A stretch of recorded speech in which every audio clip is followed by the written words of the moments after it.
Today we're going to talk about how do you actually get super close with a multi-millionaire. My name is Michael Barayev, and I've built a sales team of over 150 plus sales guys. We did that in less than 2.5 years. We did that with zero money invested, and now we have a solar company that's growing like crazy from coast to coast like butter on toast. Now, I get a lot of messages sometimes where people want to be part of my inner circle, part of my, buddy list. And my question to you is very simple. When you message someone, whether it's a multi-millionaire or even a billionaire, like what does it take to actually become part of their internal or inner circle? Like, how do you become really close with a multi-millionaire or a multi-billion? Like, what does it take to get super close with them and get inside of their circle of influence? And I made a list for you guys of a couple of things that you need to do to get really good as a A player, right? So you can actually hang out with the CEO of a company, the owner of the company, or whoever it is that you're trying to get close with, okay? Number one, this is what I look for personally. If I want someone to be part of my inner circle, my group of friends, like my tight niche, right? For me, what's important is communication. It's extremely important that communication is always there. For example, if I message someone in my inner circle, they have to be able to communicate with me on a timely manner, okay? We'll get to that next thing in a second, but when it comes to communication, there has to be open communication. They have to be open with saying, hey, Mike, I don't like this. I love that. They have to be able to pick up my phone calls or answer my text messages or answer my emails at a timely manner. Like, I'm looking for someone to have communication with me because I need to have dialogue with someone. If they just want to communicate through text all the time, every time I call them, that's not effective for me. There's a handful of people that I would pick up the phone call like that in a heartbeat because I know that if they're calling me, there's a reason why they're calling me. There's a dialogue, there's a communication that needs to get done, and I'll pick up the phone. A lot of times I get a lot of phone calls and I look at the call, I'm like, okay, I cannot pick up at this moment. I'll get back to them in about an hour or 30 minutes or 2 hours, right? And with my inner circle, if they call me or if I call them, what I expect, which is the second thing, the availability. If I call them, they got to pick up the phone like that because they know that if I'm calling, there's a specific reason. Now, if they're busy, taking a due somewhere or they're in a presentation or they're in a meeting, I understand they'll text me back and say, hey, Mike, I'll get back to you in 30 minutes, right? And if it's urgent, I say, ASAP, call me, right? But most of the time, if you want to be part of someone's inner circle, you got to be available. Most people don't want to be available, right? They're not available. If somebody calls you, you don't answer the phone or answer the text message, that's not being available. I expect the people in my inner circle to be available to me so I can do business with them, so I can get shit done. Because remember, the competition is out there. They're trying to crush me. They're trying to crush you. They're trying to crush us in our inner circle. So I need to make sure that we're always communicating and we're always ahead of the game. It's very important to do that, right? So communication, number one. Number two, availability. Number three, business 24/6. There's a reason why it's not 24/7.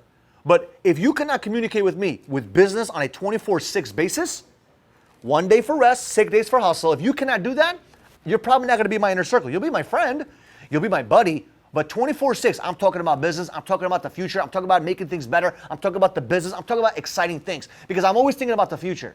And if I need someone in my inner circle, if someone is going to be in my inner circle, they have to understand that I'm going to be talking about business 24/6. If I'm playing Call of Duty with you, my inner circle, guess what? We're going to be talking about business sometimes. It happens. If I'm going to be traveling, I'm going to talk about business because ideas pop up to me randomly throughout the day. So if I'm doing something throughout my day, whether it's working, cleaning, whatever, business is consuming my mind. And you might not like that, but that's what it takes to be part of my inner circle, right? And most multimillionaires, most billionaires, in my opinion, they want to be around people that inspire them to be better. They don't want to compartmentalize their life and, this is this, this is that. But their mind is always churning with a lot of ideas. They can go to church or synagogue or a mosque and still have business ideas pop in because wait a minute. That's an amazing idea. The rabbi said something that I can implement in my training process and blah, blah, blah, blah, right? So it's very important to understand that if you're going to be part of my inner circle personally, right, business got to be part of your conversation 24/6. And the 7th day, obviously you want to go rest. 7th day, you spend time with the family. You got to do what you got to do. We don't got to talk business, but at least for those 6 out of 7 days, we're communicating about business, okay?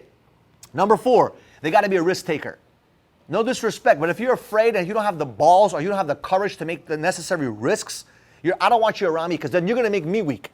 I already have a challenge of being more courageous in my life. I had to learn how to be more courageous and less paranoid growing up. So for me, coming out of the scarcity mindset and coming into this abundance mindset, it was very important that I surround myself with people that are risk takers.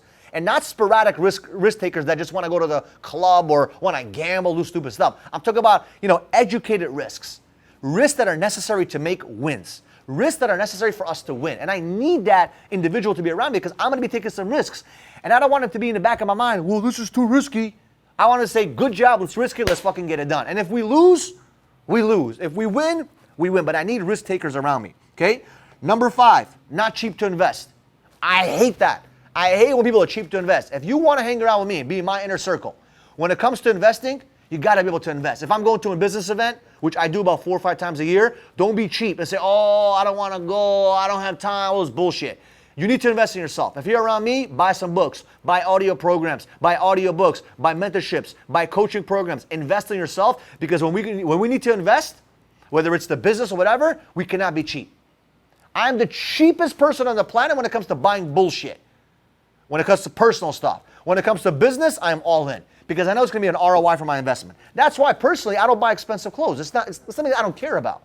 Now, if that's what's exciting for you, do it. God bless if it motivates you. Me personally, what motivates me is incentivizing my sales guys by giving them a MacBook as an incentive, by giving them a tablet as an incentive, by giving them a bonus or whatever. Like, to me, that's investing in my company.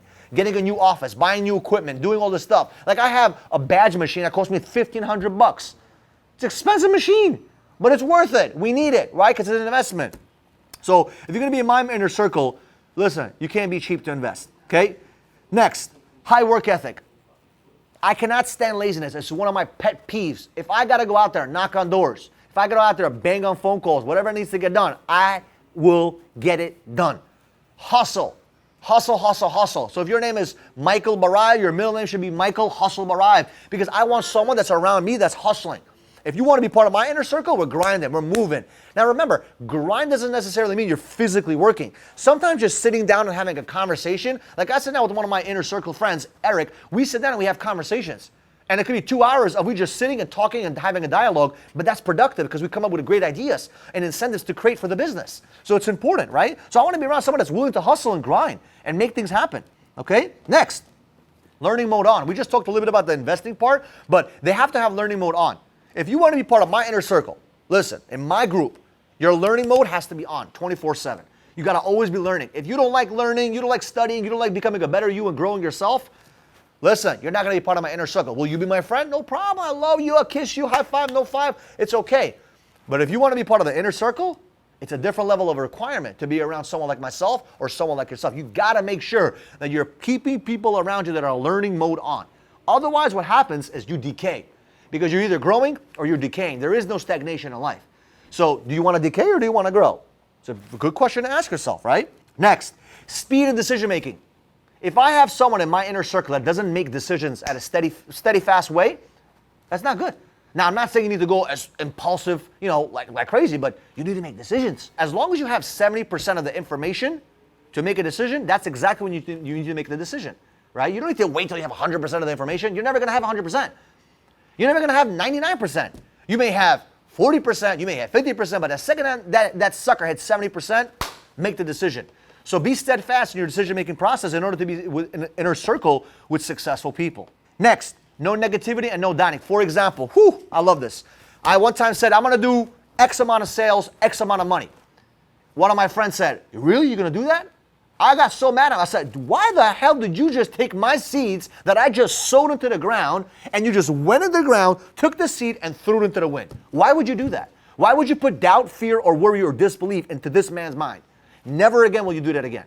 Never again. Because if I say I'm doing something, I need your support. I need your 100% belief in me that we're going to get it done. No doubt, no fear, no worry, no disbelief.